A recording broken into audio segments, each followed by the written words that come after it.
الحمد لله نحمده ونستعينه ونستغفره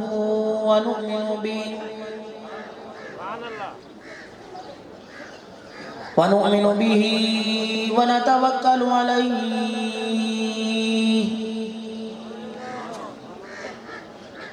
ونعوذ بالله من شرور أنفسنا ومن سيئات أعمالنا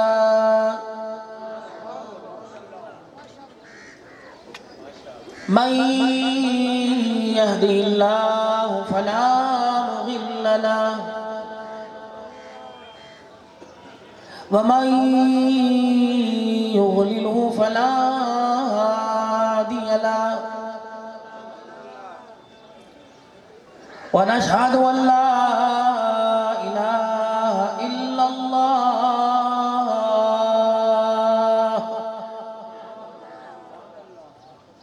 وحده لا شريك له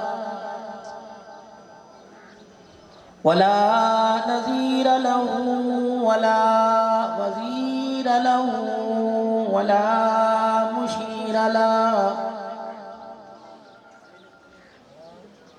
ولا معين له ولا مثل له ولا مثال له ونشهد أن سيدنا وسندنا ونبينا وشفيعنا وهادينا ومرشدنا ومولانا محمدا عبده ورسوله أرسله بالحق بشيرا ونذيرا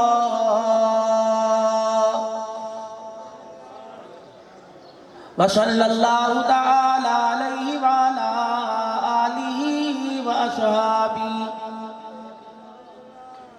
وأزواجه وذرياته وأهل بيته وبارك وسلم تسليما كثيرا كثيرا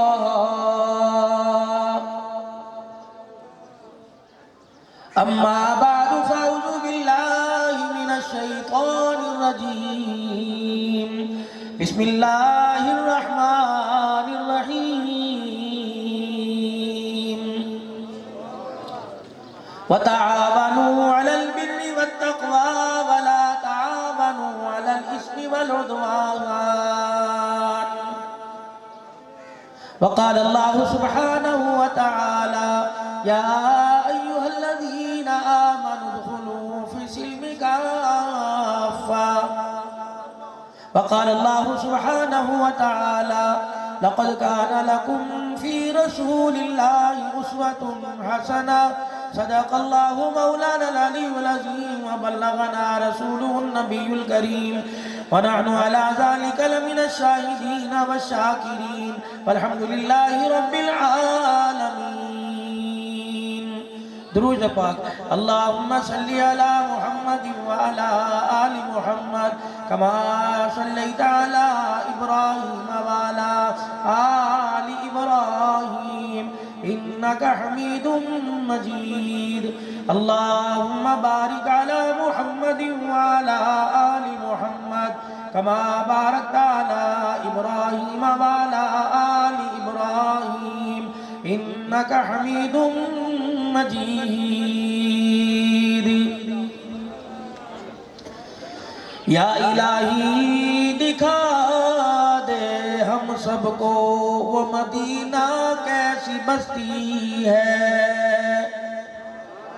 جہاں پر رات دن مولا تیری رحمت برستی ہے. یا الہی دکھا دے ہم سب کو وہ کیسا شہر مدینہ ہے. میں نے سنا ہے کہ وہاں جا کر مر جانا بھی جینا ہے.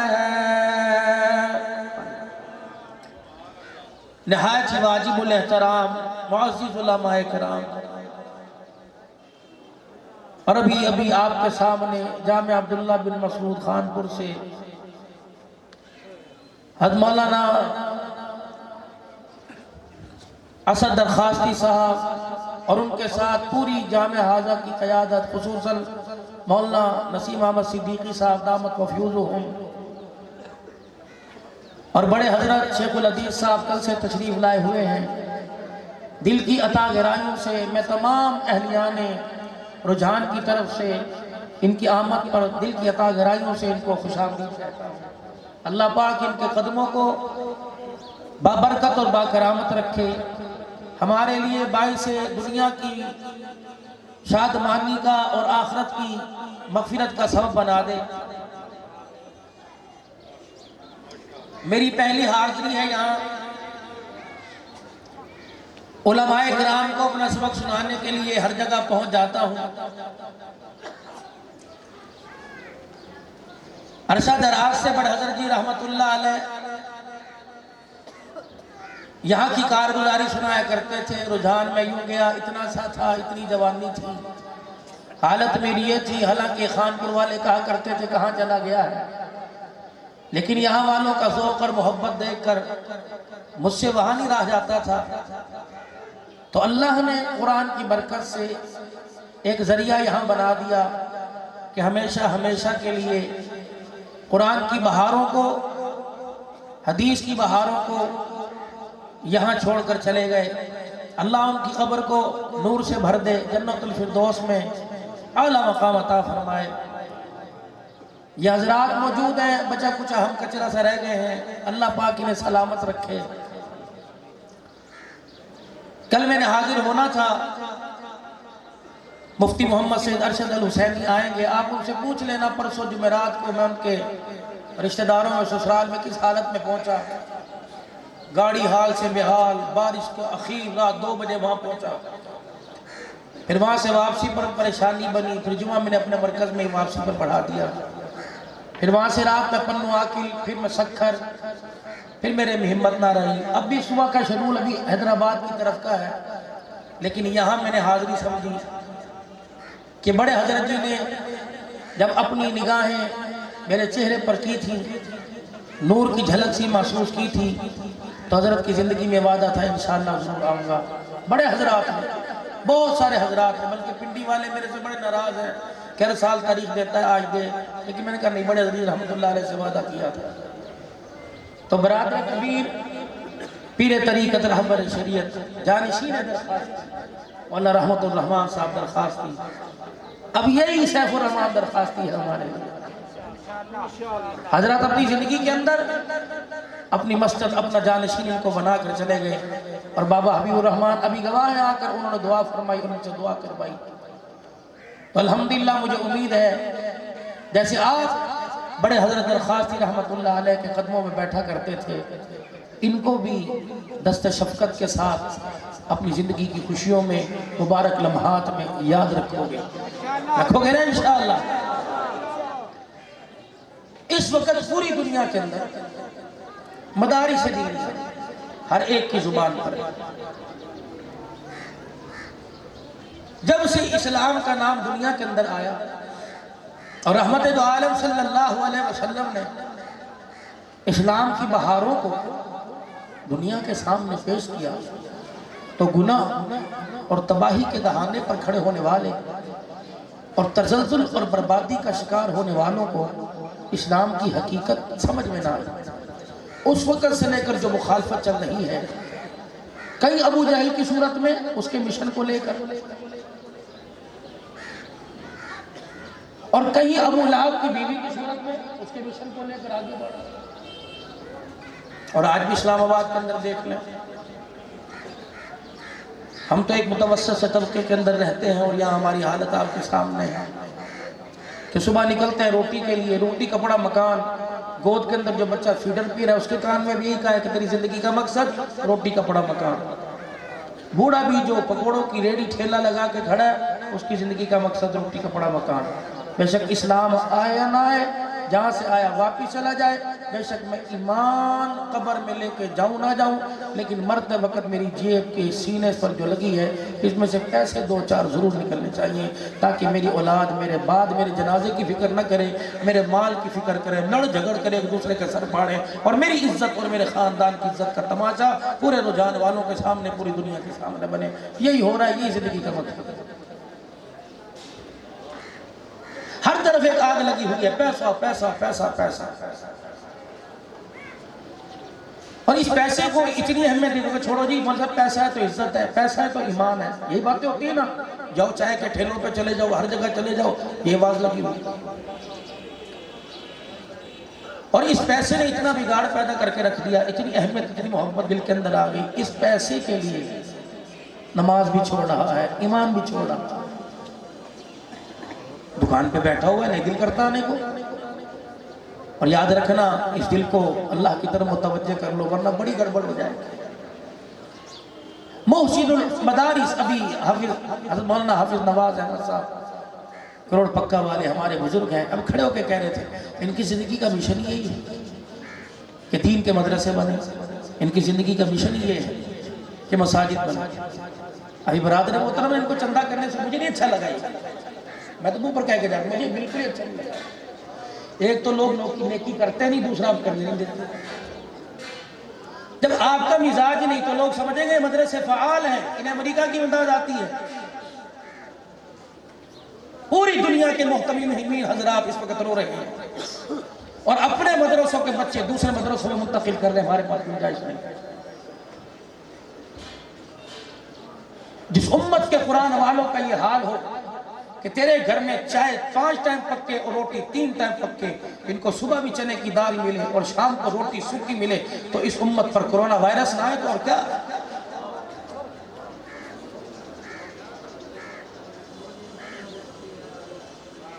امت کو نیکی کی طرف آپ لے کے آئیے، مزاج نہیں ہے تو مزاج بنائیے۔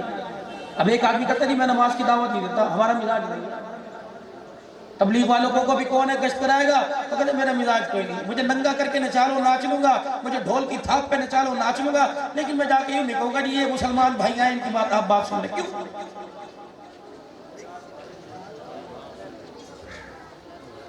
مدارس دینیہ اس وقت آپ کے متمنی ہیں، آپ سے نیک خیالات کا، اس وقت مدارس دینیہ آپ سے نیک خیالات کی توقع رکھتے ہیں۔ پوری دنیا کا کفر مدارس دینیہ کو مٹانے پر ہے۔ پوری دنیا کی جو لابی یہودیت کی کام کر رہی ہے وہ مساجد کے اندر مساجد کو ویران کرنے کے طور پر لگی ہوئی کہ مساجد کو تفریح گاہ بنایا جائے عبادت کی جگہ، اور وہ کامیاب ہو رہے ہیں ساتھ۔ لیکن یہ تو مدینے والے کی دعاؤں کا صدقہ ہے کہ دین کل بھی زندہ تھا، دین آج بھی اور قیامت کی صبح تک بھی زندہ رہے گا، کیونکہ اس کے پیچھے خون مکے کے در یتیم کا بہا۔ یہ بنات کا مدرسہ ہے، آپ حضرات تعاون کرو گے؟ ان کے محتمین حضرات کو پریشان تو نہیں ہونا پڑے گا۔ 10,000 کیا 1 لاکھ اینٹ کی ضرورت پڑی آپ دو گے؟ اپنے گھر سے پورا کرو گے؟ سیمنٹ کی ضرورت پڑی دو گے؟ کون کون ہاتھ کھڑا کرتا ہے؟ سارے الحمدللہ سارے۔ اللہ آپ کو جزائے خیر عطا فرمائے۔ اس کا مطلب یہ نہیں کہ یہاں چندہ نہیں ہوتا، ہمارا مزاج نہیں ہے۔ اس کا مطلب یہ نہیں کہ ہمارے بینک میں 50 کروڑ روپیہ پڑا ہوا ہے، خالی ہے، پتہ نہیں جلسہ بھی اللہ کیسے کروا رہے ہیں۔ میں تو اس صاحبزادے کو داد دیتا ہوں، بڑے حضرت جی رحمت اللہ علیہ کے بعد اتنی بڑی ذمہ داری، اتنے مہمانوں کو سنبھالنا اور اتنا بڑا اجتماع۔ میں ان کو سلام کرتا ہوں، اللہ ان کو سلامت رکھے، اور آپ ان کو سلام کیجئے، آپ ان کو نعرے کی صورت میں سلام کریں۔ نعرہ تکبیر، تاجدار ختم نبوت، شان صحابہ، خاندان گلشن درخواستی، خاندان گلشن درخواستی، خاندان حضرت شیخ درخواستی، اللہ آپ کو سلامت رکھے۔ انہی کے ساتھ جڑے رہنا، علیحدہ نہ ہونا۔ بڑے بڑوں کو دیکھا جنہوں نے ان کی مخالفت میں قدم نہیں، ہاتھ نہیں، جنہوں نے خدا کے قرآن کے دینی اداروں کے لیے سر بھی ہلایا، اللہ نے انہیں مرتے وقت ذلیل کر کے مارا، کلمے کی موت نہیں اللہ نے۔ اور بعضوں کا تو انجام ایسا ہوا پروردگار عالم سے موت مانگ رہے، اللہ موت بھی نہیں دے رہے۔